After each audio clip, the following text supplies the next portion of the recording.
Once thought to be just an occasional and rather odd catch through the ice, the smallmouth has in recent years become a much more common catch as we continue to learn more about their winter habits. Here is yet another chapter in this ongoing study that puts us in contact with one of the finest sport fish on ice or open water. Woo! Oh, the trebles, the trebles. Yep, be careful. Got him. Look at that. Look at that. Awesome. Great Lake Smallies. We're after Great Lake smallmouth today. Whoa, and through the ice, these critters are a little bit different than your natural lake smallmouths in the wintertime. Man, take a look at that guy. Yeah. Awesome. My best friends, you know. Yeah, those are your buddies. These are my buddies. These are old-time buddies.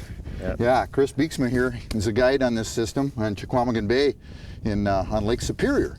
And these Great Lake Smallies, he knows them year-round, chases them all over the place, and these critters move long distances in the wintertime, don't they? Yeah, incredible distances in the winter and the fall, and then back when they go to their spawning grounds, you know, they're going 8-10 miles. Yeah, compared to natural lake fish, these fish move miles as opposed to hundreds of yards from one seasonal habitat to the next.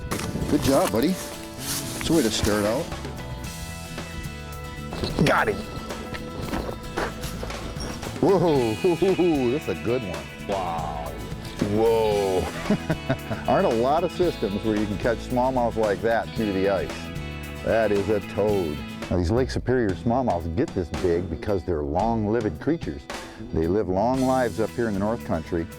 And it's a long winter, but you can see he's healthy. This is not an unhealthy fish. A lot of forage down there, and they stay active all winter. So they're foraging all winter long.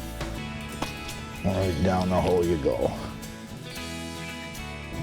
Okay, I've got fish on the screen periodically here, but right now we're not seeing anything. Let's go over some of these baits.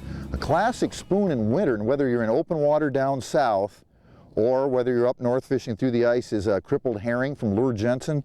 It's a classic. Spoons up to 2 inches long, even longer than this, are certainly feasible when the fish are really active, especially like late winter. Right now it's late winter, it's March, and the fish are pretty active, and we're using some pretty big spoons. The Jigging Rapala, always a classic up north. We've been writing about this in In-Fisherman magazine for 25 or 30 years. The jigging shad is particularly effective on days when they're really active. And these larger baits are better when they're really cruising around and you're seeing them up off bottom quite often. A rattle is a real good idea when the water's a little bit cloudy, especially, and the buckshot rattle spoon from Northland is a real good option for these fish. We've been catching a lot of fish on those. Nothing on the screen right now. The Lindy flyer spoon, another one. That's what I've been fishing with primarily today. And as you can see, we've got a scale of sizes here, and we're scaling down. They're not that active right now, so I'm using kind of a mid-size spoon myself. And the Demon from Custom Jigs and Spins with it can be tipped with a minnow head or a minnow tail or a whole minnow, a shiner, and right down to these little tiny forage minnow spoons from Northland Tackle. Spoons of this size are really, really effective when they're not biting real well, when you've got to go right down and bottom and move that jig very meticulously and slowly when they're not biting real well. So you want to have a range of sizes, and you want to have some that rattle and some that don't. You want to have some bright colors and some very natural colors too. But that's pretty much the range and type of baits that we catch smallmouths with in the wintertime.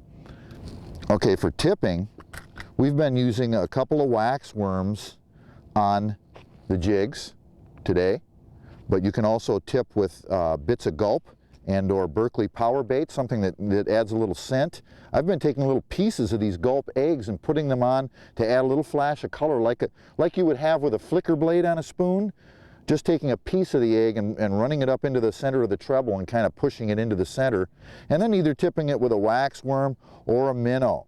And minnow, we've got a few shiners in here in the bait puck from Strike Master, which is really a handy thing for carrying minnows around on the ice.